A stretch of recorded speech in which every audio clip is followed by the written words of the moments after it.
네, 한일 양국이 오늘 일본 도쿄에서 위안부 문제 해결을 위한 제11차 국장급 협의를 엽니다.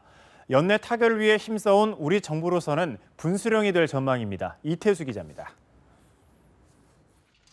이상덕 외교부 동북아 국장과 이시카네 기미히로 일본 외무성 대양주 국장이 한 달여 만에 일본 도쿄에서 다시 만납니다.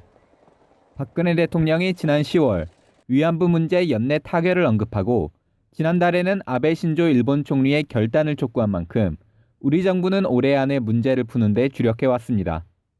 올해가 보름밖에 남지 않은 시점에서 연내 타결을 이룰 마지막 기회가 될지도 모르는 이번 협의 결과에 자연스레 관심이 쏠립니다.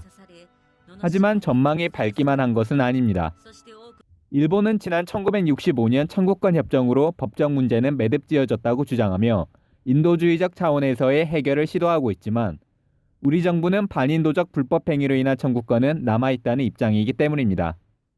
일본이 줄기차게 요구하는 위안부 소녀상 철거도 우리로서는 받아들이기 어려운 부분입니다. 소녀상 건은 우리 민간 차원에서 자발적으로 설치된 것입니다. 거듭 말씀드리지만 일본 측이 소녀상 철거를 주장한 것은 본말이 점도된 것입니다.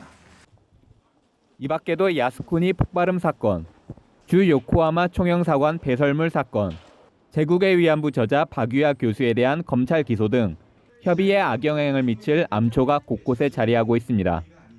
협의가 해를 넘긴다면 내년 우리나라는 총선, 일본은 참의원 선거가 예정돼 있는 만큼 위안부 문제가 장기 표리할 수 있다는 우려도 나옵니다. 연합뉴스TV 이태수입니다.